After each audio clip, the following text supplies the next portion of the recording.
Hello guys, स्वागत है आप सभी का आपके अपने यूट्यूब चैनल एग्जाम्स डेयर में। और आज हम स्टार्ट करने जा रहे हैं बी फार्म थर्ड सेमेस्टर के प्रीवियस ईयर सॉल्व पेपर्स की सीरीज़। और इसमें आज हम देखेंगे बी फार्म थर्ड सेमेस्टर का फार्मास्यूटिकल माइक्रोबायोलॉजी का 2019-20 का AKTU का क्वेश्चन पेपर, जो कि आज हम आप सभी स्टूडेंट्स के साथ बहुत अच्छे से पॉइंट टू पॉइंट और हैंड रिटन फॉर्म में डिस्कस करने वाले हैं। तो चलिए आइए स्टार्ट करते हैं। और जो भी स्टूडेंट इस चैनल पर नए आए हैं वो इस चैनल को सब्सक्राइब करना ना भूलें, क्योंकि इसी चैनल पर आप सभी स्टूडेंट्स को बी फार्म थर्ड सेमेस्टर के सभी सब्जेक्ट के प्रीवियस 5 ईयर्स के क्वेश्चन पेपर सॉल्व कराए जाएंगे। यहाँ पे हम सबसे पहले बात करते हैं सेक्शन ए की। सेक्शन ए में हमारे जो है 10 क्वेश्चन प्रेजेंट होते हैं, जिनमें से हमें सभी क्वेश्चंस को अटेम्प्ट करना पड़ता है। इसमें हमारा एक क्वेश्चन जो है वो हमारा 2 मार्क्स का होता है, तो इसके अकॉर्डिंग हमारा पूरा सेक्शन ए जो है वो हमारा 20 मार्क्स का हो जाता है। अब यहाँ पे हमारा फर्स्ट क्वेश्चन आता है डिफाइन एंटीसेप्टिक एंड डिसइंफेक्टेंट्स। यहाँ पे हमें जो एंटीसेप्टिक और डिसइंफेक्टेंट की डिफाइन देनी है। इसमें हम सबसे पहले बात करते हैं डिसइंफेक्टेंट की। Disinfectant is a chemical substance used to destroy microorganisms on non living surface. यहाँ पे हमारे डिसइंफेक्टेंट जो होते हैं वो एक केमिकल सब्सटेंस होते हैं जिनको हम यूज़ करते हैं माइक्रो ऑर्गेनिजम्स को डिस्ट्रॉय करने के लिए, उनको किल करने के लिए। ठीक है, अब अगर हमारा माइक्रो ऑर्गेनिज्म जो है वो हमारा नॉन लिविंग सरफेस पे है, तो उसके लिए हम जो है डिसइंफेक्टेंट यूज़ करेंगे। ये आपको खास ध्यान रखना है कि डिसइंफेक्टेंट जो है वो हम सिर्फ जो है नॉन लिविंग सरफेस के लिए यूज़ करते हैं। वहीं अगर हम बात करें एंटीसेप्टिक्स की, antiseptic is a chemical substance which we use to kill microorganism on living surface. अब यहाँ पे हमारा एंटीसेप्टिक भी हमारा जो है एक केमिकल सब्सटेंस होता है जिसको हम यूज़ करते हैं माइक्रो ऑर्गेनिजम्स को किल करने के लिए। ठीक है, अब ये जो होता है हमारा एंटीसेप्टिक जो होता है वो हम लिविंग सरफेस के लिए यूज़ करते हैं। मतलब जैसे हमारा स्किन वगैरह हो गई या फिर कोई भी लिविंग सरफेस हो गया, उसके लिए हम जो है एंटीसेप्टिक यूज़ करेंगे। अगर हमारा कोई भी प्लास्टिक हो गया, कंटेनर हो गया, कोई भी हमारा नॉन लिविंग सरफेस हो गया, तो उसके लिए हम जो है डिसइंफेक्टेंट का यूज़ करते हैं। नेक्स्ट क्वेश्चन आता है differentiate microbial spoilage of pharmaceutical product. यहाँ पे हमें क्या करना है, जो हमारे फार्मास्यूटिकल प्रोडक्ट में होने वाली माइक्रोबियल स्पॉयलेज को डिफरेंशिएट करना है। ठीक है, यहाँ पे हमने माइक्रोबियल स्पॉयलेज को 3 क्लासेस में डिफरेंशिएट करा है। फर्स्ट आता है हमारा पैथोजेनिक कॉन्टेमिनेशन, सेकंड आता है हमारा फिजिको केमिकल स्पॉयलेज और थर्ड आता है हमारा ऑब्जर्वेबल स्पॉयलेज। तो ये 3 क्लासेज होती हैं जिनके थ्रू हम जो है इजिली डिफरेंशिएट कर सकते हैं माइक्रोबियल स्पॉयलेज को। नेक्स्ट क्वेश्चन आता है define microbial essay with 2 example. इस क्वेश्चन में हमें जो माइक्रोबियल एसे की डिफाइन देनी है कि माइक्रोबियल एसे होता क्या है, और फिर उसके जो हमें 2 एग्जाम्पल लिखने हैं। चलिए देखते हैं माइक्रोबियल एसे के बारे में। Microbial essay is a determination of potency of drug with the help of microbes. यहाँ सिंपली क्या होता है कि माइक्रोबियल एसे एक ऐसी प्रोसेस होती है जिसमें हम जो है किसी भी ड्रग की पोटेंसी को चेक करते हैं with the help of microbes. ठीक है, उसे हम कहते हैं माइक्रोबियल एसे। अब यहाँ पे हम बात करते हैं इसके एग्जांपल्स की। तो हमने यहाँ पे देखा था assay of vitamin B12 by lactobacillus leichmannii. Lactobacillus leichmannii क्या है, ये एक जो है माइक्रो ऑर्गेनिज्म है जिसकी हेल्प से हम जो है विटामिन B12 की एसे करते हैं। सेकंड आता है हमारा essay of antibiotics bye clostridium परफिंजर। यहाँ पे हमारा क्लोस्ट्रीडियम परफिंजर जो है वो एक माइक्रो ऑर्गेनिज्म है जिसकी हेल्प से हम जो है एंटीबायोटिक्स का एसे करते हैं। नेक्स्ट क्वेश्चन आता है what is disinfectant with 2 example. यहाँ पे हमें जो है डिसइंफेक्टेंट के बारे में बताना है कि डिसइंफेक्टेंट होता क्या है, और फिर उसके जो हमें 2 एग्जाम्पल देने हैं। अब यहाँ पे हम सबसे पहले बात करते हैं डिसइंफेक्टेंट की। डिसइंफेक्टेंट होता क्या है? Disinfectant is a substance used to kill bacteria and is used for cleaning. Basically disinfectant जो है एक केमिकल सब्सटेंस होता है जिसको हम जो है बैक्टीरिया को किल करने के लिए हम यूज़ करते हैं, और ये जो होता है हमारा बहुत सारी क्लीनिंग पर्पज़ के लिए भी यूज़ करा जाता है। बेसिकली कोविड के टाइम पर हमने डिसइंफेक्टेंट का जो है बहुत ज़्यादा यूज़ करा है, तो आप सब इसके बारे में जानते ही होंगे। ठीक है, इसके एग्जांपल्स की बात करते हैं तो इसमें हमारे एग्जांपल्स में आ जाता है hydrogen peroxide, alcohol, chlorine, phenol या फिर हमारा सोडियम हाइपोक्लोराइड। तो ये सब जो हमारे एग्जांपल्स होते हैं डिसइंफेक्टेंट के। नेक्स्ट क्वेश्चन आता है enlist the different staining techniques. यहाँ पे हमें जो डिफरेंट स्टेनिंग टेक्निक्स लिखनी है। इसमें हमारा फर्स्ट आता है सिंपल स्टेनिंग, सेकंड आता है हमारा ग्राम स्टेनिंग, और थर्ड आता है हमारा एसिड फास्ट स्टेनिंग, जिसको हम नील जेल्सन स्टेनिंग के नाम से भी जानते हैं। तो इन तीनों टेक्निक्स को हमने जो है बहुत अच्छे से पॉइंट टू पॉइंट और फ्लो चार्ट की हेल्प से समझाया है। अगर आपको वो लेक्चर्स अटेंड करने हैं तो आप इजीली हमारी फार्मास्यूटिकल माइक्रोबायोलॉजी की प्लेलिस्ट में जाके इन सभी स्टेनिंग टेक्निक्स को अच्छे से याद कर सकते हैं। नेक्स्ट क्वेश्चन आता है डिफरेंशिएट बैक्टीरियोसिडल एंड बैक्टीरियोस्टैटिक। यहाँ पे हमें जो बैक्टीरियोसिडल और बैक्टीरियोस्टैटिक में डिफरेंस बताना है। सबसे पहले हम बात करते हैं बैक्टीरियोसिडल की। Antibiotics which kill the bacteria. ये वो एंटीबायोटिक्स होते हैं जो कि हमारे बैक्टीरिया को पूरी तरीके से किल कर देते हैं, उन्हें हम कहते हैं बैक्टीरियोसिडल। नेक्स्ट अब हम बात करते हैं बैक्टीरियोस्टैटिक की। Bacteriostatics antibiotics which suppress the growth of bacteria. ये वो एंटीबायोटिक्स होते हैं जो कि हमारी बैक्टीरियल ग्रोथ को सप्रेस कर देते हैं। ठीक है, यही हमारा मेजर डिफरेंस होता है बैक्टीरियोसिडल में और बैक्टीरियोस्टैटिक में। बैक्टीरियोसिडल जो होते हैं वो हमारे किल कर देते हैं बैक्टीरिया को, बट हमारे बैक्टीरियोस्टैटिक जो होते हैं वो जो हमारा सिर्फ बैक्टीरियल ग्रोथ को सप्रेस करते हैं, मतलब बैक्टीरिया की जो ग्रोथ होती है उसको रोकते हैं, वो किल नहीं करते हैं। ठीक है, नेक्स्ट क्वेश्चन आता है डिफाइन एसेप्टिक एरिया। यहाँ पे हमें जो एसेप्टिक एरिया की डिफाइन देनी है कि एसेप्टिक एरिया होता क्या है। a specific area with the intention of preventing the microbial contamination of pharmaceutical product. Basically aseptic area एक स्पेसिफिक एरिया होता है जिसको हम जो है स्पेशली डिज़ाइन करते हैं फार्मास्यूटिकल प्रोडक्ट के लिए, ताकि हमारा फार्मास्यूटिकल प्रोडक्ट जो है वो हमारा माइक्रोबियल कॉन्टेमिनेशन से बच सके। ठीक है, तो उस एरिया को इसलिए हम जो है डिज़ाइन करते हैं। नेक्स्ट क्वेश्चन आता है डिफाइन माइक्रोबियल कंटामिनेशन। इस क्वेश्चन में हमें जो है माइक्रोबियल कंटामिनेशन के बारे में समझना है कि माइक्रोबियल कंटामिनेशन होता क्या है। Accidental introduction of infectious material like bacteria, yeast, fungi, virus, protozoa and their spores.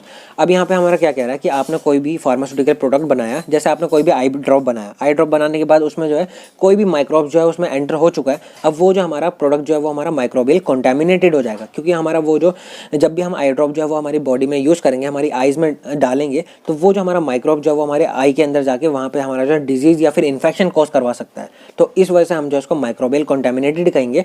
अब जो भी प्रोडक्ट हमारा जो है माइक्रोबियल कंटामिनेटेड होगा उसको हम जो है यूज़ नहीं करेंगे। ठीक है, अब इसमें कौन कौन सी चीज़ें होती हैं जो कि हमारा हमें इन्फेक्शन कॉज करवा सकते हैं। इसमें हमारा आ जाता है bacteria, yeast, fungi, virus, protozoa और उनके स्पोर्स। ठीक है, तो ये सब जो होते हैं हमारे माइक्रोब्स होते हैं और हमारा इन्फेक्शियस मटेरियल होते हैं। नेक्स्ट क्वेश्चन आता है write application of cell culture. यहाँ पे हमें जो है सेल कल्चर की एप्लीकेशन बतानी है। सेल कल्चर के एप्लीकेशन की बात करें तो सेल कल्चर जो है वो हम यूज़ करते हैं for production of vaccine, vaccine की प्रोडक्शन के लिए, फॉर टॉक्सिसिटी स्टडी, कोई भी हमने दवाई बनाई उसकी टॉक्सिसिटी स्टडी के लिए भी हम जो है सेल कल्चर का यूज़ करते हैं, एंड कैंसर रिसर्च, और हमारा कैंसर रिसर्च के लिए भी हम जो है सेल कल्चर का यूज़ करते हैं। तो ये हमारी जो एप्लीकेशन हो जाती हैं सेल कल्चर्स की। नेक्स्ट क्वेश्चन आता है what is difference between east and moulds. यहाँ पे हमें जो है ईस्ट और मोल्ड्स में डिफरेंस बताना है। सबसे पहले हम बात करते हैं ईस्ट की। ईस्ट जो होते हैं वो हमारे यूनिसेलुलर होते हैं, वहीं अगर हम बात करें मोल्ड्स की, मोल्ड्स जो होते हैं वो हमारे मल्टी सेलुलर होते हैं। नेक्स्ट अब हम बात करते हैं इनकी शेप की, तो हमारा ईस्ट जो होता है वो हमारा ओवल शेप का होता है, वहीं अगर हम बात करें मोल्ड्स की, मोल्ड जो होता है वो हमारा थ्रेड लाइक शेप का होता है। नेक्स्ट अब हम इसके एग्जाम्पल्स देख लेते हैं। ईस्ट के एग्जाम्पल में आ जाता है हमारा कैंडिडा, और हमारा मोल्ड्स के एग्जाम्पल में आ जाता है हमारा म्यूकर। तो चलिए गाइस, इसी के साथ हमारा सेक्शन ए जो है वो हमारा कंप्लीट हो चुका है। नेक्स्ट अब हम बात करते हैं सेक्शन बी की। सेक्शन बी में हमारे 3 क्वेश्चन प्रेजेंट होते हैं, जिनमें से हमें कोई भी अपनी चॉइस से 2 क्वेश्चंस को अटेम्प्ट करना होता है। इसमें हमारा एक क्वेश्चन जो है वो हमारा 10 मार्क्स का होता है, तो इसके अकॉर्डिंग हमारा सेक्शन बी जो है वो हमारा कंप्लीटली 20 मार्क्स का हो जाता है। इसमें हमारा फर्स्ट क्वेश्चन आता है right in detail about scope and application of pharmaceutical microbiology. इस क्वेश्चन में हमें जो है फार्मास्यूटिकल माइक्रोबायोलॉजी के स्कोप और एप्लीकेशन के बारे में डिटेल में एक्सप्लेन करना है। अब सबसे पहले हम बात कर लेते हैं फार्मास्यूटिकल माइक्रोबायोलॉजी की, कि फार्मास्यूटिकल माइक्रोबायोलॉजी होता क्या है। In this we study about the microorganisms associated with the manufacturing of pharmaceuticals. Basically हमारा ये जो है एक ब्रांच होती है साइंस की, जिसमें हम जो है माइक्रो ऑर्गेनिजम्स की स्टडी करते हैं। वो माइक्रो ऑर्गेनिजम्स जो कि हमारा फार्मास्यूटिकल प्रोडक्ट की मैन्युफैक्चरिंग से जुड़े होते हैं, उनसे एसोसिएटेड होते हैं, तो उन माइक्रो ऑर्गेनिजम्स की स्टडी करते हैं हम फार्मास्यूटिकल माइक्रोबायोलॉजी में। नेक्स्ट अब हम बात करते हैं फार्मास्यूटिकल माइक्रोबायोलॉजी के स्कोप और उनकी एप्लीकेशंस की। तो यहाँ पे हमारा जो है फार्मास्यूटिकल माइक्रोबायोलॉजी के 10 स्कोप्स के बारे में हमने यहाँ पे डिस्कस करा है। जैसे हमारा फूड माइक्रोबायोलॉजी हो गया, मेडिकल एंड फार्मास्यूटिकल फील्ड हो गया, वैक्सीन एंड इम्यूनिटी हो गया, एग्रीकल्चर हो गया, जेनेटिक इंजीनियरिंग हो गया, बायोकेमिस्ट्री एंड फिजियोलॉजी हो गया, इंडस्ट्रीज़ हो गया, जियोकेमिकल एप्लीकेशंस हो गई इनकी, और एक्सो माइक्रोबायोलॉजी हो गया, एंड इन्वायरमेंटल एप्लीकेशंस हो गई। तो ये सब हमारे जो है स्कोप और एप्लीकेशंस होती है हमारी फार्मास्यूटिकल माइक्रोबायोलॉजी की। तो अगर फार्मास्यूटिकल माइक्रोबायोलॉजी के स्कोप और उनके एप्लीकेशंस अगर एग्जाम्स में आती हैं, तो आप इस तरीके से फ्लो चार्ट में बना सकते हैं, और प्लस आपको जो है हर पॉइंट को जो है एक्सप्लेन भी करना पड़ेगा। मिनिमम 2 से 3 लाइन में इसको एक्सप्लेन करना पड़ेगा, तभी आपका ये क्वेश्चन जो है वो 10 मार्क्स के अकॉर्डिंग हो पाएगा। नेक्स्ट क्वेश्चन आता है right classification and mode of action of disinfectant. इस क्वेश्चन में हमें डिसइंफेक्टेंट की क्लासिफिकेशन और मोड ऑफ एक्शन के बारे में डिस्कस करना है। चलिए सबसे पहले हम बात करते हैं क्लासिफिकेशन की। तो यहाँ पे हमने डिसइंफेक्टेंट को 8 क्लासेस में डिवाइड करा गया है। यहाँ पे हमारी फर्स्ट आ जाती है एसिड एंड एल्कलाइज, सेकंड आता है हमारा हैलोजेंस, थर्ड आता है हमारा हैवी मेटल्स, फोर्थ आती है हमारी phenols and it's derivatives, fifth आता है हमारा एल्कोहल, सिक्स्थ आता है हमारा एल्डिहाइड, सेवंथ आता है हमारा डाइज, एट्थ आता है हमारा सोप एंड डिटर्जेंट्स। तो यहाँ पे हमने टोटल 8 क्लासेस में डिसइंफेक्टेंट को क्लासीफाई करा है। नेक्स्ट आता है mode of action of disinfectant.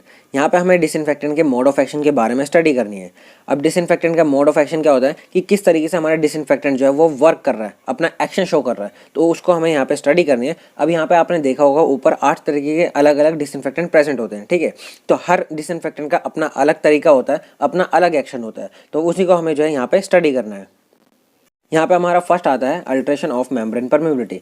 कुछ डिसइंफेक्टेंट ऐसे होते हैं जो कि मेम्ब्रेन परमेबिलिटी को अल्टर कर देते हैं, जिसकी वजह से हमारा माइक्रोब जो है वो हमारा किल हो जाता है, मर जाता है। ठीक है। सेकंड आता है हमारा डैमेज टू प्रोटीन।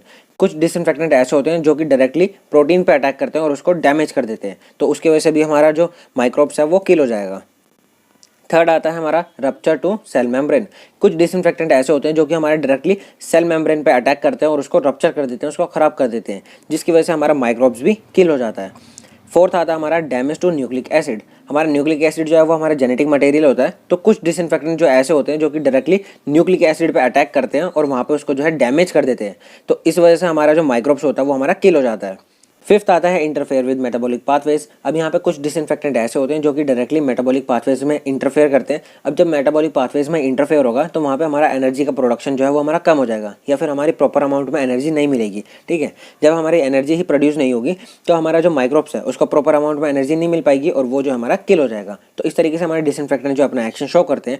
सिक्स्थ आता है हमारा लॉस ऑफ साइटोप्लाज्म। यहाँ पे हमारा जो साइटोप्लाज्म है वो हमारा लॉस हो जाएगा, जिसकी वजह से हमारा माइक्रोब जो है वो हमारा किल हो जाएगा। सेवंथ आता है हमारा सेल कोएगुलेशन। यहाँ पे हमारा सेल के अंदर जो है हमारा कोएगुलेशन हो जाएगा। कोएगुलेशन क्या होता है, बेसिकली जो हमारा लिक्विड कंटेंट है वो हमारा जो है जेल में कन्वर्ट हो जाएगा, तो इस तरीके से हमारा ये सेल जो है वो हमारा डेड हो जाएगा और हमारा माइक्रोब्स भी किल हो जाएगा। एट्थ आता है हमारा सेल लाइसिस। सेल लाइसिस में क्या होता है, हमारा सेल जो है हमारा ब्रेक हो जाएगा और वहाँ पे हमारा जो लिक्विड कंटेंट है वो भी हमारा रिमूव आउट हो जाएगा, जिसकी वजह से हमारा जो माइक्रोब्स है वो हमारा किल हो जाएगा। तो इस तरीके से हमारे डिसइंफेक्टेंट जो अपना एक्शन शो करते हैं।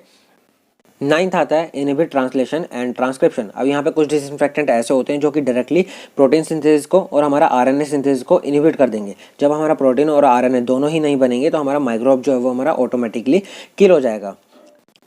टेंथ आता है ऑक्सीडेशन ऑफ सेलुलर कंपोनेंट। अब यहाँ पे कुछ डिसइंफेक्टेंट ऐसे भी होते हैं जो कि हमारा डायरेक्टली सेलुलर कंपोनेंट का ऑक्सीडेशन स्टार्ट करवा देते हैं। अब जब सेलुलर कंपोनेंट का ही ऑक्सीडेशन स्टार्ट हो जाएगा तो वो जो हमारे डैमेज होना स्टार्ट होंगे और हमारा सेलुलर कंपोनेंट जो हमारा सही से फंक्शन परफॉर्म नहीं कर पाएंगे, तो इस तरीके से हमारा जो माइक्रोब्स है वो हमारा किल हो जाएगा। तो यहाँ पे हमने 10 mode of actions of disinfectant के बारे में डिस्कस करा था। उम्मीद है आप सभी स्टूडेंट्स को ये बहुत अच्छे से समझ आ गया होगा। नेक्स्ट क्वेश्चन आता है write principle, procedure and applications of Ziehl Neelsen staining. इस क्वेश्चन में हमें जो है ज़ील नेल्सन स्टेनिंग के प्रिंसिपल, प्रोसीजर और एप्लीकेशंस के बारे में डिस्कस करना है। तो चलिए आइए स्टार्ट करते हैं।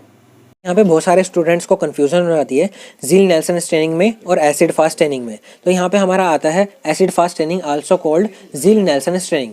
अब एसिड फास्ट स्टेनिंग को ही हम जो है ज़ील नेल्सन स्टेनिंग कहते हैं और ज़्यादातर ये जो एग्जाम्स में पूछा जाता है ज़ील नेल्सन स्टेनिंग के नाम से ही पूछा जाता है। तो आप इसको जो है बहुत अच्छे से याद करके जाइएगा। यहाँ पे हमारा पहला क्वेश्चन बनता है कि हम एसिड फास्ट स्टेनिंग कर क्यों रहे हैं, क्योंकि हमारे पास बहुत सारी स्टेनिंग प्रोसेस है, जैसे हमारा सिंपल स्टेनिंग हो गया या फिर हमारा ग्राम स्टेनिंग हो गया। तो हम एसिड फास्ट स्टेनिंग क्यों कर रहे हैं?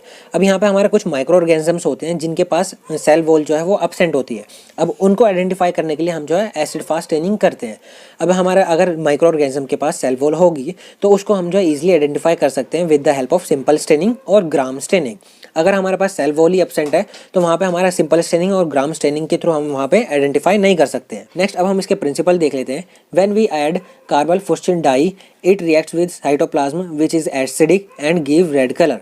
अब हमारा जो माइक्रो ऑर्गेनिज्म है उसका जो साइटोप्लाज्म है वो एसिडिक नेचर का होता है, तो जब हम कार्बन फॉस्फेट डाई उसमें ऐड करते हैं तो वो जो हमारा साइटोप्लाज्म के साथ रिएक्ट करती है और वहाँ पे हमारा रेड कलर दे देती है। On washing with alcohol non acid fast micro organisms decolourise. अगर हमारा non acid fast micro organism होगा वो हमारा डीकलराइज हो जाएगा जब हम एल्कोहल से वॉश करेंगे। अब इसका प्रिंसिपल जो है हम फ्लो चार्ट की हेल्प से समझ लेते हैं। जैसे हमारे पास यहाँ बैक्टीरिया है, कोई भी अननोन बैक्टीरिया, उसमें हमने जो है कार्बल फुस्टिल डाई ऐड करी और उसने जो है रेड कलर दे दिया, तो वहाँ पे हम कह सकते हैं कि वो बैक्टीरिया जो है वो हमारा एसिड फास्ट नेचर का था। नेक्स्ट अब हम इसका प्रोसीजर देख लेते हैं किस तरीके से हम जो है एसिड फास्ट स्टेनिंग को परफॉर्म कर सकते हैं। इसमें हमारा फर्स्ट स्टेप आता है make smear on glass slide. सबसे पहले हम ग्लास स्लाइड लेंगे, उसको अच्छी तरीके से वॉश करके उसमें जो है स्मेयर प्रिपेयर कर लेंगे। सेकेंड स्टेप आता है add few drops of carbon fuchsin dye and allow to dry. और हमें उसमें जो है 2-3 ड्रॉप जो है उसमें कार्बन फुस्टिन डाई जो है उसको डाल के थोड़ी देर तक उसको ड्राई होने के लिए रखेंगे। थर्ड स्टेप आता है वॉश इट विद एल्कोहल। फिर हम उसको जो है एल्कोहल के साथ वॉश कर देंगे। फोर्थ स्टेप आता है नाउ ऐड मिथाइलिन ब्लू। यहाँ पे हम जो है सेकंड डाई यूज़ करते हैं मिथाइलिन ब्लू। अब मिथाइलिन ब्लू क्या करती है, जो भी हमारा नॉन एसिड फास्ट था जो कि हमारा अल्कोहल से डीकलराइज हो जाएगा, उसके ऊपर जो है मिथाइलिन ब्लू डाई ऐड हो जाएगी और वो हमें जो है ब्लू कलर से दिखेगा। इसको हम जो है काउंटर डाई के नाम से भी जानते हैं या फिर हम काउंटर स्टेन भी कह सकते हैं। फिफ्थ स्टेप आता है again wash with water and dry. अब उसको जो हम फिफ्थ स्टेप में क्या करेंगे, उसको जो है वॉश करेंगे वाटर से और उसको ड्राई कर लेंगे। फिर हम उसको जो है ऑब्जर्व करेंगे माइक्रोस्कोप में। इफ़ रेड और पिंक कलर, अगर हमारा रेड और पिंक कलर का हमें बैक्टीरिया दिखेगा तो वो जो हमारा एसिड फास्ट होगा, क्योंकि हमारा वहाँ पे जो है कार्बन फॉस्फेट डाई जो है उस पर ऐड होगी।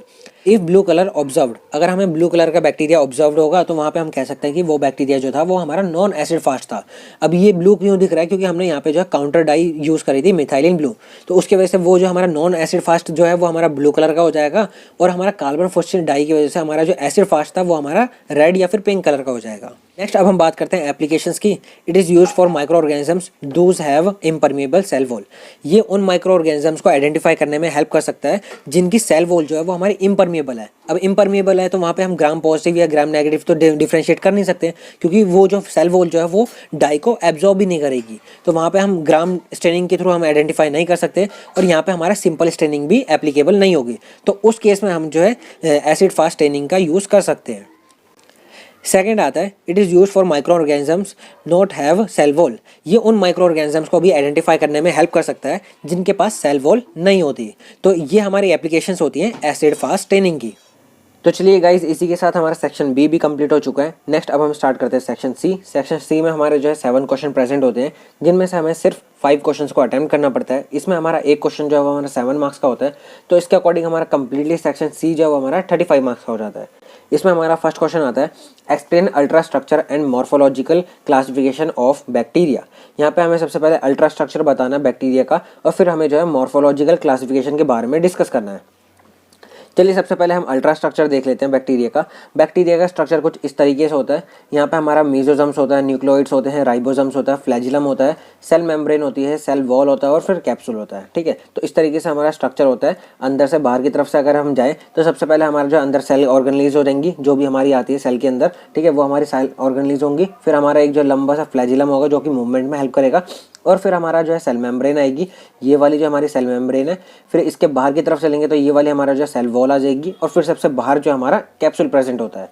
चलिए अब हम इन सभी पार्ट्स को थोड़ा डिटेल में देख लेते हैं। इसमें हमारा सबसे पहले आता है कैप्सूल। कैप्सूल जो होता है हमारा आउटर मोस्ट लेयर होती है जो कि थिक होती है। ठीक है, सबसे बाहर की लेयर जो हमारी कैप्सूल होती है जो कि थोड़ी मोटी होती है, और ये जो हमारा प्रोटेक्शन प्रोवाइड करता है, हेल्प्स इन अटैचमेंट में हेल्प करता है, give proper shape and size. और जो कैप्सूल होता है वो बैक्टीरिया को एक प्रॉपर शेप और साइज प्रोवाइड करता है, एंड मेड बाय ग्लाइकोप्रोटीन्स। और जो हमारा कैप्सूल होता है वो हमारा ग्लाइकोप्रोटीन से बना होता है। सेकंड आती है cell wall, thick structure made with peptidoglycan. Cell wall जो होती है हमारा एक थिक स्ट्रक्चर होता है जो कि हमारा पेप्टिडोग्लाइकन से मिलकर बना होता है। It differentiate bacteria gram positive and gram negative. Basically हम सेल वॉल के बेस पे ही हम बैक्टीरिया को जो है डिफरेंशिएट करते हैं कि वो ग्राम पॉजिटिव है या फिर ग्राम नेगेटिव है। अगर हमारा बैक्टीरिया की सेल वॉल जो है वो हमारी 20 से 80 नैनोमीटर मोटी होगी तो वो हमारा ग्राम पॉजिटिव कहलाएगा। अगर वहीं बैक्टीरिया की जो सेल वॉल है वो हमारा 2 से 8 नैनोमीटर मोटी होगी तो वो हमारा जो है ग्राम नेगेटिव कहलाएगा। तो इस बेस पे हम जो है क्लासीफाई करते हैं बैक्टीरिया को gram positive and gram negative. Next point आता है it provide protection and shape. हमारा सेल वॉल जो होता है हमारे बैक्टीरिया को प्रोटेक्शन और शेप प्रोवाइड करता है।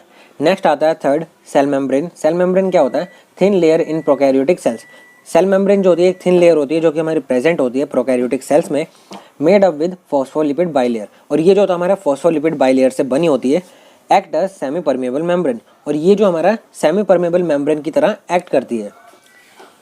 फोर्थ आता है हमारा साइटोप्लाज्म। साइटोप्लाज्म में हमारा जो न्यूक्लियोइड प्रेजेंट होता है, इसमें क्या होता है? Nucleus not develop so it is called nucleoid. अब यहाँ पे हमारा न्यूक्लियस जो है वो हमारा अनडेवलप्ड है। ठीक है, अनडेवलप का मतलब क्या है? वो जो है फुली डेवलप नहीं है, इसलिए हम उसको जो है न्यूक्लियोइड कहते हैं। न्यूक्लियोइड में क्या होता है? It contain 60% DNA, 30% RNA and 10% protein. हमारा न्यूक्लियोइड में हमारा 60% DNA होता है, 30% RNA होता है और 10% प्रोटीन प्रेजेंट होता है। नेक्स्ट आता है फिफ्थ राइबोसोम्स। राइबोसोम्स क्या होता है? It helps in protein synthesis. Ribosomes जो होते हैं हमारे प्रोटीन सिंथेसिस में हेल्प्स करते हैं। बैक्टीरिया हैज 70S राइबोसोम्स, और बैक्टीरियाज के पास जो हमारा 70S वाला राइबोसोम्स प्रेजेंट होता है। सिक्स आता है मीजोसोम्स। मीजोसोम्स क्या होता है? Extra chromosomal DNA। मीजोसोम जो हमारा एक्स्ट्रा क्रोमोसोमल DNA होते हैं, हेल्प्स इन सेलुलर रेस्पिरेशन, और मीजोसोम जो होते हैं हमारे सेलुलर रेस्पिरेशन में हेल्प करते हैं। सेवंथ आता है हमारा फ्लैजिलम। फ्लैजिलम क्या होता है? 15 to 20 nanometre long hair like structure. Flagellum जो है बेसिकली 15 से 20 नैनोमीटर लंबा हेयर लाइक स्ट्रक्चर होता है जो कि हेयर की तरह हमें दिखता है और जो कि हमारा बैक्टीरिया के एंड में प्रेजेंट होता है। नेक्स्ट आता है work like antenna and give signal for food, danger and locomotion. Basically हमारा जो फ्लैजिलम होता है वो हमारा एंटीना की तरह वर्क करता है और ये जो हमारा सिग्नल प्रोवाइड करता है फूड के लिए, डेंजर के लिए और लोकोमोशन के लिए। तो ये जो हमारा इन चीज़ों में हेल्प करता है। 8th आता है हमारा पिलाई। पिलाई क्या होता है? Small thin hair like structures. ये भी हमारा हेयर लाइक स्ट्रक्चर होते हैं जो कि हमारा पूरे बैक्टीरिया में प्रेजेंट होते हैं। ये जो है एज कम्पेयर टू फ्लैजिलम, ये जो होते हैं हमारे छोटे होते हैं और पतले होते हैं। It helps in attachment and transfer of DNA. Basically ये जो हमारा अटैचमेंट में हेल्प करते हैं और डीएनए की ट्रांसफर में भी हेल्प करते हैं। तो इसी के साथ हमारा अल्ट्रा स्ट्रक्चर ऑफ बैक्टीरिया जो है वो हमारा कंप्लीट हो चुका है। नेक्स्ट अब हम बात करते हैं मॉर्फोलॉजिकल क्लासिफिकेशन ऑफ बैक्टीरिया की। तो यहाँ पे हमने बैक्टीरिया को उसके मॉर्फोलॉजिकल कैरेक्टर्स के बेस पे टोटल 6 क्लासेस में डिवाइड करा है। यहाँ पे हमारा फर्स्ट आता है ट्रू बैक्टीरिया, सेकंड आता है हमारा एक्टिनोमाइसिटीज, थर्ड आता है हमारा स्पायरोकैट्स, फोर्थ आता है हमारा माइकोप्लाज्मा और फिफ्थ आता है हमारा क्लेमाइडिया और सिक्स्थ आता है हमारा रिकेट्सिया। तो इन सभी क्लासेस में हमने जो है बैक्टीरिया को डिवाइड करा है। नेक्स्ट क्वेश्चन आता है write principle, application, advantage and disadvantage of phase contrast microscopy. यहाँ पे हमें जो है फेस कॉन्ट्रास्ट माइक्रोस्कोपी के प्रिंसिपल, एप्लीकेशन, एडवांटेज और डिसएडवांटेज के बारे में डिस्कस करना है। चलिए अब बात करते हैं फेस कॉन्ट्रास्ट माइक्रोस्कोपी के प्रिंसिपल के बारे में। When light passes condenser annulus modify the light beam. जब भी लाइट पास होगी तो हमारा जो कंडेंसर एनुलस होता है वो लाइट बीम को मॉडिफाई कर देगा। Scattered part of light refocus to detector. हमारा जो स्कैटर्ड पार्ट होता है लाइट का वो रीफोकस्ड होगा हमारे डिटेक्टर के ऊपर। We insert phase plate which distinguish direct light from the scattered light by sample. हम जो है फेस प्लेट इंसर्ट करेंगे। अब फेस प्लेट से क्या होता है, जो हमारे डायरेक्ट लाइट है और जो हमारी स्कैटर्ड लाइट है वो दोनों जो है डिस्टिंग्विश हो जाएगी। Scattered light interfere with direct light which create face contrast image. जो हमारी स्कैटर्ड लाइट होती है वो हमारी डायरेक्ट लाइट के साथ इंटरफेयर करती है, जिसकी वजह से वहाँ पे हमारा जो है एक फेस कॉन्ट्रास्ट इमेज जो है वो क्रिएट होती है। This allow to see high contrast image. इसकी वजह से हम जो है हाई कॉन्ट्रास्ट इमेज ईजिली वहाँ पे देख सकते हैं। तो ये हमारा बेसिक प्रिंसिपल होता है। मेन आपको ये लाइन याद करनी है कि जो हमारे स्कैटर्ड लाइट होती है वो हमारे इंटरफेयर करती है डायरेक्ट लाइट के साथ, जिसकी वजह से वहाँ पे हमारा जो है एक फेस कॉन्ट्रास्ट क्रिएट हो जाता है। तो ये था फेस कॉन्ट्रास्ट माइक्रोस्कोपी का प्रिंसिपल। उम्मीद है आपको ये समझ आ गया होगा। नेक्स्ट अब हम फेस कॉन्ट्रास्ट माइक्रोस्कोपी की एप्लीकेशंस के बारे में देख लेते हैं। इसमें हमारा फर्स्ट आ जाता है ऑब्जर्विंग सेल ड्यूरिंग माइटोसिस। हम माइटोसिस के दौरान सेल को बहुत अच्छे से विजुलाइज कर सकते हैं, ऑब्जर्व कर सकते हैं with the help of phase contrast microscopy.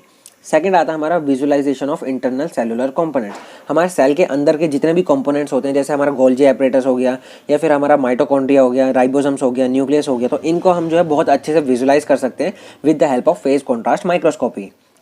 Third आता है it is used in examination of growth, dynamics, behaviour of wide variety of living cell. हमारा लिविंग सेल जो होता है उसकी ग्रोथ, डायनामिक्स और बहुत सारे बिहेवियर को एग्जामिन करने के लिए हम जो है फेस कॉन्ट्रास्ट माइक्रोस्कोपी का यूज़ करते हैं। नेक्स्ट अब हम फेस कॉन्ट्रास्ट माइक्रोस्कोपी के एडवांटेजेस की बात करते हैं। इसमें हमारा फर्स्ट आ जाता है highly transparent object more visible. मतलब ऑब्जेक्ट जो है वो जितना ज़्यादा ट्रांसपेरेंट होगा उतना ही ज़्यादा वो जो है विजिबल होगा। सेकंड पॉइंट आता है it is use to see unstained samples. मतलब यहाँ पे हमें जो है कोई भी डाई या फिर कोई भी स्टेनिंग एजेंट का यूज़ नहीं करना पड़ता है। यहाँ पे हम जो है इजीली अनस्टेन्ड सैंपल्स को भी विजुलाइज कर सकते हैं, ऑब्जर्व कर सकते हैं। तो यहाँ पे हमारा ये जो है बहुत अच्छा एडवांटेज हो जाता है फेस कॉन्ट्रास्ट माइक्रोस्कोपी का। वहीं अगर हम फेस कॉन्ट्रास्ट माइक्रोस्कोपी के डिसएडवांटेज की बात करें तो यहाँ पे हमारा सबसे मेजर डिसएडवांटेज क्या आता है, it is not ideal for thick specimen. मतलब ये जो हमारा थिक स्पेसिमन के लिए आइडियल है ही नहीं। मतलब हमने अगर थिक स्पेसिमन को ऑब्जर्व करने के लिए उसमें रख दिया तो वो जो है हमारा क्लियर इमेज नहीं देगा। तो ये हमारा मेजर डिसएडवांटेज है फेस कॉन्ट्रास्ट माइक्रोस्कोपी का। नेक्स्ट क्वेश्चन आता है explain microbial essay of erythromycin. इस क्वेश्चन में हमें माइक्रोबियल एसे के बारे में डिस्कस करना है, इरिथ्रोमाइसिन क्या। तो सबसे पहले हम बात करते हैं इरिथ्रोमाइसिन की। Erythromycin is broad spectrum macrolide antibiotics. Erythromycin जो है हमारा ब्रॉड स्पेक्ट्रम मैक्रोलाइड एंटीबायोटिक्स से बिलोंग करता है विद एंटीबैक्टीरियल एक्टिविटी। और इरिथ्रोमाइसिन की जो हमारी एंटीबैक्टीरियल एक्टिविटी होती है। नेक्स्ट पॉइंट आता है it produce by the strain of streptomyces erythreus. हमारा जो इरिथ्रोमाइसिन है वो हमारा स्ट्रेप्टोमाइसिस इरिथ्रस से हमारा जो है प्रोड्यूस करवाया जाता है। नेक्स्ट पॉइंट आता है it is broad spectrum and this prevent the bacterial protein synthesis. अब ये क्या करता है, हमारा इरिथ्रोमाइसिन जो है वो हमारा ब्रॉड स्पेक्ट्रम एंटीबायोटिक है और ये क्या करता है, ये जो हमारा बैक्टीरिया की प्रोटीन सिंथेसिस को ही इनहिबिट कर देता है, जिसकी वजह से हमारा माइक्रोब्स जो होते हैं या फिर जो बैक्टीरिया है वो हमारा किल हो जाते हैं। नेक्स्ट पॉइंट आता है test organism micrococcus luteus is used. यहाँ पे हम जो टेस्ट ऑर्गेनिज्म कौन सा यूज़ कर रहे हैं, माइक्रोकोकस ल्यूटियस। नेक्स्ट अब हम बात करते हैं मेथड्स की। तो यहाँ पे हम जो है दो मेथड्स यूज़ करते हैं इरिथ्रोमाइसिन के ऐसे के लिए। तो यहाँ पे हमारा फर्स्ट मेथड आता है सिलेंडर प्लेट मेथड, जिसको हम कप प्लेट मेथड के नाम से भी जानते हैं। सेकंड आता है हमारा टर्बिडीमेट्रिक मेथड, जिसको हम ट्यूब ऐसे के नाम से भी जानते हैं। यहाँ पे क्या होता है कि यहाँ पे हमारा जो कप प्लेट मेथड है और हमारा ट्यूब ऐसे है, ये दोनों मेथड जो है वो हमारे सभी एंटीबायोटिक्स के ऐसे के लिए सेम रहेंगे। बस यहाँ पे डिफरेंस क्या होगा कि यहाँ पे हमारा जो टेस्ट ऑर्गेनिज्म है वो हमारा चेंज हो जाएगा। सभी एंटीबायोटिक्स का अलग अलग टेस्ट ऑर्गेनिज्म होता है, ठीक है, उसके अकॉर्डिंग हमारा टेस्ट ऑर्गेनिज्म चेंज होगा, बाकी मेथड जो है वो हमारा सेम रहेंगे। ये यहाँ पे हम सबसे पहले बात करते हैं सिलेंडर प्लेट मेथड की। इसको हम थोड़ा नॉर्मल लैंग्वेज में समझ लेते हैं। इसमें हम करते क्या है, सबसे पहले हम जो सॉलिडिफाइड अगार प्लेट लेंगे, इस तरीके से अगार प्लेट ले ली। अगार प्लेट लेने के बाद उसमें हम जो है 4 वर्टिकल होल्स करेंगे, 1 2 3 4। यहाँ पे हमने 4 वर्टिकल होल्स कर लिए। अब 4 वर्टिकल होल्स करने के बाद इसमें क्या करेंगे, जो भी हम जैसे हमने यहाँ पे इरिथ्रोमाइसिन का ऐसे कर रहे हैं, तो हमारा एंटीबायोटिक इरिथ्रोमाइसिन होगा, तो यहाँ पे हम इन होल्स में इरिथ्रोमाइसिन फिल कर देंगे। अब फिल करने के बाद जो हमारा टेस्ट ऑर्गेनिज्म था माइकोकोकस ल्यूटियस, उसको हम जो है इसमें इनोकुलेट कराएंगे, और इनोकुलेट कराने के बाद हम उसको जो है इंक्यूबेटर में रख देंगे। अब यहाँ पे हम 37 से 40 डिग्री सेल्सियस पे हम जो है 4 से 7 दिन के लिए इंक्यूबेटर में रख देंगे। इंक्यूबेटर में रखने के बाद जब हमारे 7 दिन पूरे हो जाएंगे, फिर हम उसको निकालेंगे। फिर हम उसको निकालने के बाद उसकी जो है ग्रोथ ऑब्जर्व करेंगे। अब ग्रोथ ऑब्जर्व करने का मतलब क्या है कि यहाँ पे हमारा क्या होगा, यहाँ पे हमारा एंटीबायोटिक्स था, तो वो जो हमारा बैक्टीरिया को ग्रो होने नहीं देगा। तो यहाँ पे हमारा जो है इस तरीके से इस एरिया में हमारा जो है बैक्टीरिया ग्रो नहीं होंगे, और इसी एरिया को हम कहेंगे जोन ऑफ इनिबिशन। तो इस तरीके से जहाँ जहाँ हमने जो एंटीबायोटिक्स डाला था, तो वहाँ पे हमारा जो है जोन ऑफ इनिबिशन क्रिएट हो जाएंगे, ठीक है। जैसे हमने यहाँ पे बता रखा है कि इसी को हम जो है जोन ऑफ इनिबिशन कह रहे हैं। अब इनिबिशन बनाने के बाद हमारा जो होता है, अब यहाँ पे हम जितना बड़ा इनिबिशन होगा, ठीक है, आप इसको इस तरीके से समझिए, जितना ज़्यादा बड़ा इसका रेडियस होगा, जैसे ये हमारा ज़्यादा बड़ा है, ठीक है, अब ये हमारा थोड़ा छोटा है, ठीक है, अब ये हमारा उससे छोटा है, तो इस तरीके से हम जो इसका रेडियस देखते हैं कि हमारा जोन ऑफ इनिबिशन कितना बड़ा है। अब जितना ज़्यादा बड़ा हमारा जोन ऑफ इनिबिशन होगा, उतना ही ज़्यादा हमारा जो है इफिशिएंसी होगी, मतलब जो हमारा इरिथ्रोमाइसिन हम यूज़ कर रहे हैं एज ए एंटीबायोटिक, उतनी ज़्यादा उसकी पावर होगी कि वो जो है रिटार्ड कर दे बैक्टीरिया की ग्रोथ को। तो इस तरीके से हम जो है इरिथ्रोमाइसिन का माइक्रोबियल ऐसे करते हैं। बेसिकली माइक्रोबियल ऐसे का मतलब क्या होता है कि यहाँ पे हम जो है माइक्रोब्स की हेल्प से किसी भी ड्रग का या फिर किसी और फॉर्मुलेशन का हम जो है इफिशिएंसी या फिर इफेक्ट चेक करते हैं, ठीक है, कि उसकी कितनी इफिशिएंसी है, कितना उसका इफेक्ट आ रहा है, कितना उसका एक्शन आ रहा है, उसकी पावर चेक करते हैं। तो वही तो हम यहाँ पे देख रहे हैं कि यहाँ पे जितना ज़्यादा जोन ऑफ इनिबिशन होगा, उतना ज़्यादा उसकी पावर होगी, उतना ही ज़्यादा उसकी इफिशिएंसी होगी। तो इस तरीके से हमारा होता है। और जितना कम हमारा जोन ऑफ इनिबिशन होगा, मतलब वो एंटीबायोटिक जो है उतना ही हमारा कम इफिशिएंट है। तो इस तरीके से हम जो बता सकते हैं कप प्लेट मेथड की हेल्प से कि कौन सा एंटीबायोटिक जो है वो हमारा ज़्यादा इफिशिएंट है और कौन सा एंटीबायोटिक जो है वो हमारा कम इफिशिएंट है।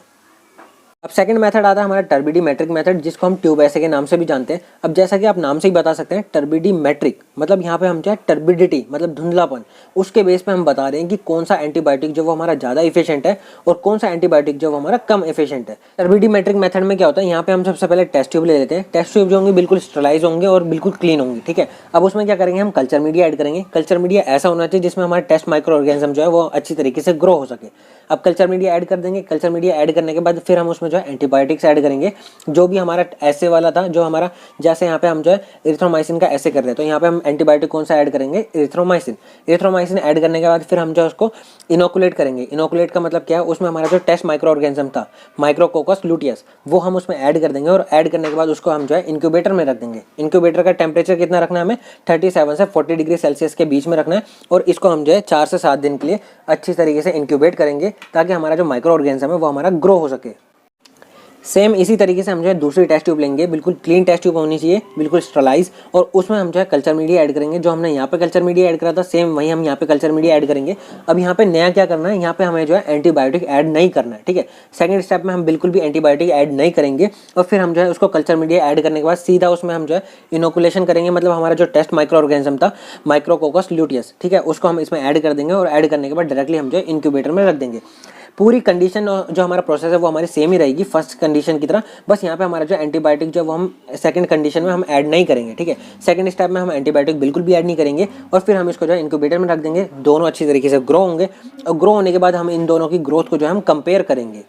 अब यहाँ पे क्या करना है, हमें टेस्ट ट्यूब 1, यहाँ पे हमारा ये वाला टेस्ट ट्यूब 1 है और ये वाला टेस्ट ट्यूब 2 है। अब हमारा टेस्ट ट्यूब 1 और टेस्ट ट्यूब 2 दोनों की हमारा जो ग्रोथ को कंपेयर करा जाएगा। जो हमारे इसमें माइक्रोबियल ग्रोथ हुई है उसको हमें कंपेयर करना है। अब यहाँ पे क्या होगा, टेस्ट ट्यूब 1 में हमारा जो एंटीबायोटिक ऐड करा गया था, तो यहाँ पे हमारा ग्रोथ जो है हमारे माइक्रो ऑर्गेनिजम्स की कम होगी, ठीक है। यहाँ पे हमारा ग्रोथ जो हमारी कम होगी। अब ग्रोथ कम होगी मतलब यहाँ पे हमारा माइक्रो ऑर्गेनिज्म जो हमारे कम होंगे। अब जितने ज़्यादा माइक्रो ऑर्गेनिज्म कम होंगे उतनी ही हमारी टर्बिडिटी जो है वो हमारी कम होगी, क्योंकि आपको इतना पता होगा कि जैसे हमारा ये एक टेस्ट ट्यूब है और ये एक टेस्ट ट्यूब है, अगर यहाँ पे हमारा माइक्रो ऑर्गेनिज्म ज़्यादा है, ठीक है, तो यहाँ पे हमारा धुंधलापन ज़्यादा होगा, ठीक है। वहीं अगर हम यहाँ पे एक दो माइक्रो ऑर्गेनिज्म है तो यहाँ पे हमारा धुंधलापन कम होगा। सेम यही क्राइटेरिया हमें यहाँ भी फॉलो करना है। अब हम बात करें टेस्ट ट्यूब 1 की, तो टेस्ट ट्यूब 1 में हमने जो एंटीबायोटिक्स ऐड करा था। अब एंटीबायोटिक्स क्या करेगा, वो जो हमारा बैक्टीरिया की ग्रोथ को इनिबिट करेगा, ठीक है। यहाँ पे हमारा ग्रोथ इनिबिट होगी। अब ग्रोथ इनिबिट होगी तो वहाँ पे हमारा बैक्टीरिया या फिर हमारे जो माइक्रो ऑर्गेनिजम्स हैं उनकी तादाद कम होगी। अब यहाँ पे हमारा उनके नंबर्स कम होंगे, माइक्रो ऑर्गेनिजम्स कम होंगे, तो वहाँ पे हमारे जो टर्बिडिटी जो है वो हमारी कम होगी, ठीक है। यहाँ पे हमारा ज़्यादातर लगभग जो हमारा क्लियर सोल्यूशन दिखेगा। वहीं अगर हम बात करें टेस्ट ट्यूब 2 की, तो टेस्ट ट्यूब 2 में हमने कोई भी हमारा जो एंटीबायोटिक सॉल्यूशन हमने ऐड नहीं करा था, तो वहाँ पे हमारी जो बहुत अच्छी तरीके से ग्रोथ होगी माइक्रो ऑर्गेनिजम्स की। जितनी ज़्यादा ग्रोथ होगी, ठीक है, अब यहाँ पे हमारे जितनी ज़्यादा ग्रोथ होगी तो उतना ही ज़्यादा हमारा जो बैक्टीरियल सेल है वो हमारे ज़्यादा होंगे। अब बैक्टीरिया बढ़ेंगे तो हमारा जो है टर्बिडिटी भी बढ़ेगी। अब टर्बिडिटी बढ़ेगी तो वहाँ पे हमारा जो धुंधलापन हम इजीली आंखों से ऑब्जर्व कर सकते हैं, ठीक है। अब यहाँ पे हमारा टर्बिडिटी कम होगी तो हम कह सकते हैं जो हमारा एरिथ्रोमाइसिन था वो हमारा ज़्यादा इफिशिएंट है, ठीक है। अगर हमारा ग्रोथ जो हमारा इक्वल रहेगा, ठीक है, यहाँ पे भी हमारा टर्बिडिटी सेम है और यहाँ पे भी हमारा टर्बिडिटी सेम है, तो हम कह सकते हैं कि हमारा जो एंटीबायोटिक की एफिशिएंसी थी वो हमारी बिल्कुल जीरो है, ठीक है। अगर हमारा यहाँ पे बिल्कुल ही क्लियर सॉल्यूशन आ रहा है तो हम कह सकते हैं कि हमारा एंटीबायोटिक जो है वो हमारा बहुत ही ज़्यादा अच्छा है, बहुत ही ज़्यादा पावरफुल है, ठीक है। तो इस तरीके से हम जो एरिथ्रोमाइसिन का माइक्रोबियल ऐसे कर सकते हैं और बता सकते हैं कि हमारा जो एरिथ्रोमाइसिन है, जो हमारा एंटीबायोटिक है, वो हमारा कितना पोटेंट है और कितना इफिशिएंट है। नेक्स्ट क्वेश्चन आता है difference between moist heat and dry heat sterilisation. हमें जो है मॉइस्ट हीट और ड्राई हीट स्टरलाइजेशन में डिफरेंस बताना है। अब यहाँ पे बात आती है ड्राई हीट स्टरलाइजेशन की और मॉइस्ट हीट स्टरलाइजेशन की। तो ये दोनों ही जो हमारे मेथड्स होते हैं स्टरलाइजेशन प्रोसेस के। बेसिकली हमारा स्टरलाइजेशन प्रोसेस होती क्या है, बात करते हैं स्टरलाइजेशन की। तो स्टरलाइजेशन जो है एक प्रोसेस होती है जिसके थ्रू हम किसी भी लिविंग या फिर नॉन लिविंग के सरफेस से सभी जो माइक्रो ऑर्गेनिजम्स होते हैं और उनके स्पोर्स होते हैं उनको किल कर देते हैं या फिर रिमूव करते हैं। तो उस प्रोसेस को हम कहते हैं स्टरलाइजेशन। इन दोनों को हम जो है कंपैरिजन के बेस पे करेंगे ताकि आपको ईजिली ये जो है याद हो सके। अब यहाँ पे हम बात करते हैं ड्राई हीट स्टरलाइजेशन की। इसमें क्या होता है हमारा sterilisation through high temperature under dry condition. इसमें जो होता है हमारा हाई टेम्परेचर के थ्रू हम जो है स्टरलाइजेशन प्रोसेस करते हैं। वहीं अगर हम बात करें मॉइस्ट हीट स्टरलाइजेशन की, इसमें क्या होता है हमारा sterilisation through high temperature and pressure generated by water. यहाँ पे हम जो है वाटर का यूज़ कर रहे हैं और ये यहाँ पे हमारा जो है ड्राई कंडीशन का यूज़ करते हैं।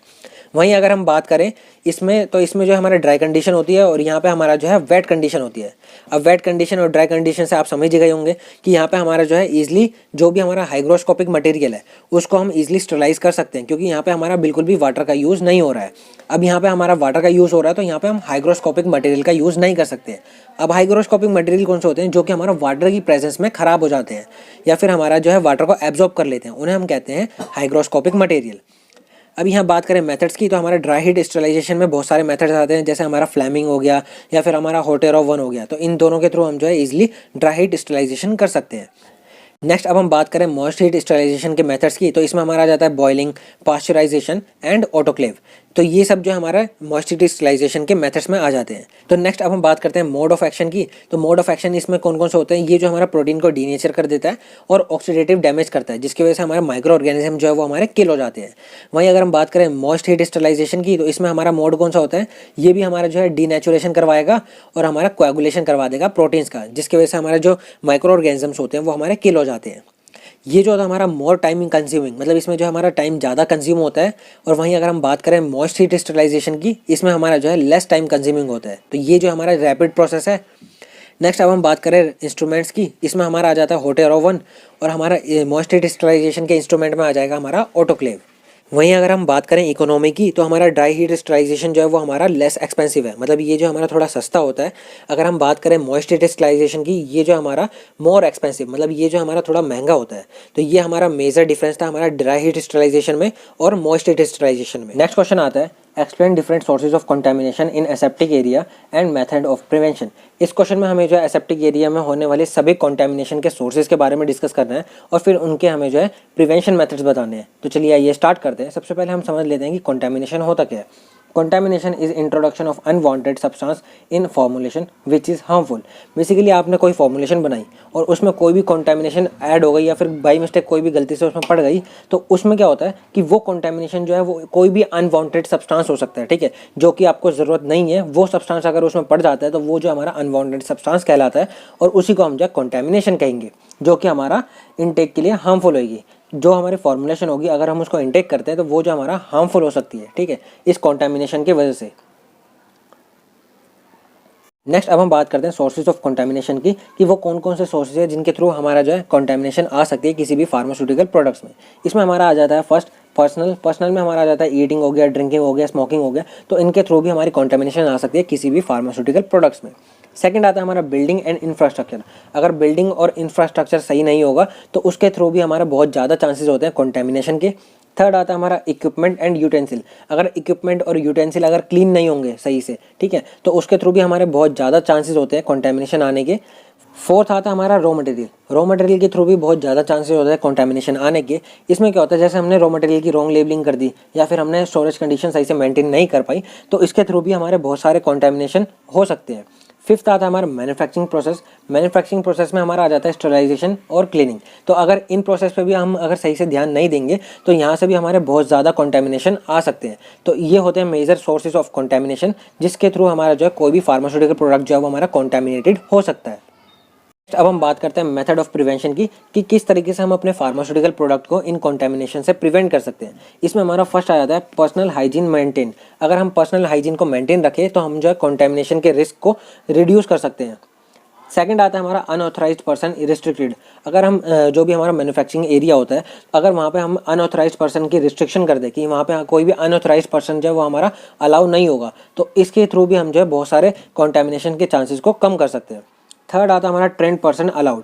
वहाँ पे सिर्फ और सिर्फ हम जो है ट्रेंड पर्सन को ही अलाउ करेंगे। फोर्थ आता है हमारा wear protective cloth and mask. और वहाँ पर हमारा जो है प्रोटेक्टिव क्लॉथ और मास्क का वेयर करा जाए, मतलब उसको पहना जाए, उसका यूज़ करा जाए, ताकि कोई भी हमारा जो छोटे से छोटा कंटामिनेशन भी हमारे फार्मास्यूटिकल प्रोडक्ट को कंटामिनेट ना कर सके। फिफ्थ आता है pressure and temperature should be maintain. अब यहाँ पे क्या है, जो भी हमारा स्टोरेज कंडीशन होती है हमारी रॉ मटेरियल की या फिर हमारा फार्मास्यूटिकल प्रोडक्ट की, तो उसको जो है मेंटेन रखना है। अगर वो मेंटेन नहीं रखेंगे तो वहाँ पे भी हमारा जो है कंटामिनेशन आ सकते हैं। सिक्स्थ आता है हमारा air filtration system must be install. जो हमारा एयर फिल्ट्रेशन सिस्टम होता है वो हमारा मैन्युफैक्चरिंग यूनिट में हमारा लगा होना चाहिए। जो भी हमारा एसेप्टिक एरिया होगा वहाँ पे हमारा एयर फिल्ट्रेशन सिस्टम जो है वो हमारा लगा होना चाहिए, इंस्टॉल होना चाहिए। सेवंथ आता है हमारा टाइम टू टाइम क्लीनिंग। उसकी जो हमारा जो भी हमारा एसेप्टिक एरिया है उसकी हमारी टाइम टू टाइम क्लीनिंग होनी चाहिए, अच्छे से बढ़िया से। पूरा जो वॉल्स वगैरह है उसको अच्छे से क्लीन करना है। हमारा जो रूफ है और जो हमारा फ्लोर है तो उसको भी अच्छे से हमें जो है क्लीन रखना है।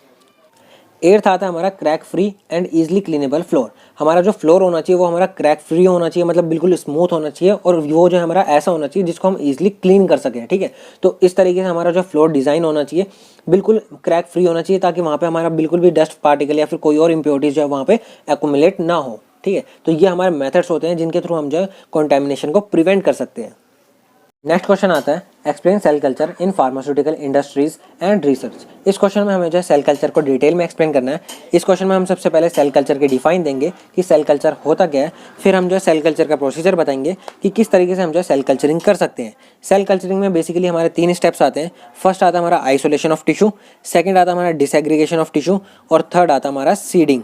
तो ये 3 स्टेप्स के थ्रू हम जो है सेल कल्चरिंग कर सकते हैं। फिर हमें सेल कल्चर्स के टाइप्स के बारे में एक्सप्लेन करना है। सेल कल्चर जो होते हैं वो बेसिकली हमारे 3 तरीके के होते हैं। फर्स्ट आता है हमारा प्राइमरी सेल कल्चर, सेकंड आता है हमारा स्टेब्लिश सेल कल्चर, और थर्ड आता है हमारा ट्रांसफॉर्म्ड सेल कल्चर। तो ये 3 तरीके के सेल कल्चर्स होते हैं। फिर हमें सेल कल्चरिंग की एप्लीकेशन के बारे में भी एक्सप्लेन करना है। इसमें हमारा फर्स्ट आता है मॉडल सिस्टम, सेकंड आता है हमारा प्रोडक्शन ऑफ वैक्सीन, थर्ड आता है हमारा टॉक्सिसिटी स्टडीज़, फोर्थ आता है हमारा कैंसर रिसर्च, और फिफ्थ आता है हमारा वायरोलॉजी, और सिक्स्थ आता है हमारा जेनेटिक इंजीनियरिंग। तो ये हमारी 6 एप्लीकेशंस होती हैं हमारी सेल कल्चर की। इसी के साथ हमारा ये क्वेश्चन जो है हमारा कंप्लीट हो जाता है। बेसिकली अगर आपका सेल कल्चर एक्सप्लेन करने को आए तो इसमें आपको सबसे पहले सेल कल्चर की डिफाइन देनी है, फिर आपको प्रोसीजर बताना है, फिर आपको टाइप्स बताने हैं, और फिर आपको एप्लीकेशन बतानी है। तो इन 4 चीज़ों को आपको जो है एक्सप्लेन करना पड़ेगा। नेक्स्ट क्वेश्चन आता है describe the concept and design of clean and aseptic area. इस क्वेश्चन में हमें जो है क्लीन और एसेप्टिक एरिया के कॉन्सेप्ट और डिज़ाइनिंग के बारे में एक्सप्लेन करना है। चलिए सबसे पहले हम बात करते हैं एसेप्टिक एरिया की। Aseptic area where the sterile preparation is carried out and entry is air locked. Aseptic area एक ऐसा एरिया होता है जहाँ पे हम जो है स्टेराइल प्रिपरेशंस को बनाते हैं, ठीक है, और वहाँ पे हमारा जो एंट्री होती है वो हमारी एयर लॉक्ड होती है। During designing of aseptic area we focus on control of temperature, humidity and air quality control. जब भी हम एसेप्टिक एरिया की डिजाइनिंग करते हैं तो यहाँ पे हम 3 पैरामीटर्स का खास ध्यान रखते हैं। इसमें हमारा फर्स्ट आता है टेम्परेचर, सेकंड आता है हमारा ह्यूमिडिटी एंड थर्ड आता है हमारा एयर क्वालिटी कंट्रोल, ठीक है। तो इन तीनों चीज़ों का हम जो है खास ध्यान रखते हैं एसेप्टिक एरिया की डिजाइनिंग करते वक्त। नेक्स्ट अब हम बात करते हैं एसेप्टिक एरिया की डिजाइनिंग की। तो हम एसेप्टिक एरिया को कुछ इस तरीके से डिज़ाइन करते हैं। चलिए नेक्स्ट अब हम बात करते हैं क्लीन एरिया की। क्लीन एरिया क्या होता है, चलिए उसको भी समझ लेते हैं। A closed area where airborne particles are controlled by the use of HEPA filters. Basically एक क्लोज्ड एरिया होता है जहाँ पे हम जो है एयरबोर्न पार्टिकल्स को कंट्रोल करते हैं HEPA फिल्टर की हेल्प से। यहाँ पे हम बात करते हैं HEPA फिल्टर की। HEPA फिल्टर क्या होता है? HEPA फिल्टर जो है एक तरीके का एयर फिल्टर होता है जिसकी हेल्प से हम जो है ईजिली क्लीन एयर जो है ऑब्टेन कर सकते हैं। नेक्स्ट पॉइंट आता है a clean room should include. एक क्लीन रूम में हमारा क्या क्या अवेलेबल होना चाहिए? यहाँ पे हमारा जो HEPA फिल्टर अवेलेबल होना चाहिए, ठीक है, एयर लॉक्ड एंट्री होनी चाहिए और मेंटेनेंस ऑफ एयर प्रेशर, और वहाँ का जो एयर प्रेशर है वो मेंटेन होना चाहिए, ठीक है। नेक्स्ट पॉइंट आता है according to ISO clean room refer to level of particulate cleanliness based on the number of airborne particles of certain size per cubic metre. अब यहाँ पे हमारा ये पॉइंट क्या कहता है कि हमने ISO के बेस पे हमने जो क्लीन एरिया को भी अलग अलग लेवल्स में डिवाइड करा गया है, उनके पर क्यूबिक मीटर में हमारे कितने पार्टिकल्स प्रेजेंट है और किस साइज़ के पार्टिकल्स प्रेजेंट है, तो उनके बेस पे हमने जो है क्लीन एरिया को भी डिवाइड करा गया है, ठीक है, अलग अलग लेवल्स में। तो ये हमारे हो जाते हैं क्लीन एरियाज। उम्मीद है आपको एसेप्टिक एरिया और क्लीन एरिया बहुत अच्छे से समझ आ गए होंगे। तो चलिए गाइस, इसी के साथ आज हमने बी फार्म थर्ड सेमेस्टर का फार्मास्यूटिकल माइक्रोबायोलॉजी का 2019-20 का AKDU का क्वेश्चन पेपर आज हमने आप सभी स्टूडेंट्स के साथ बहुत अच्छे से पॉइंट टू पॉइंट और हैंड रिटन फॉर्म में डिस्कस करा था। अगर आपको अभी भी इसमें कोई डाउट है तो आप इजीली हमसे कमेंट सेक्शन में कमेंट करके पूछ सकते हैं। और जो भी स्टूडेंट इस चैनल पर नए आए हैं वो इस चैनल को सब्सक्राइब करना ना भूलें, क्योंकि इसी चैनल पर आप सभी स्टूडेंट्स को बी फार्म थर्ड सेमेस्टर के सभी सब्जेक्ट के प्रीवियस 5 ईयर्स के क्वेश्चन पेपर सॉल्व कराए जाएंगे। और जिन भी स्टूडेंट्स को फार्मा से रिलेटेड नोट्स, प्रैक्टिकल फाइल्स या प्रीवियस ईयर सॉल्व पेपर्स की PDF चाहिए वो हमारे टेलीग्राम चैनल से आके फ्री ऑफ कॉस्ट डाउनलोड कर सकते हैं। लिंक आपको डिस्क्रिप्शन में मिल जाएगा।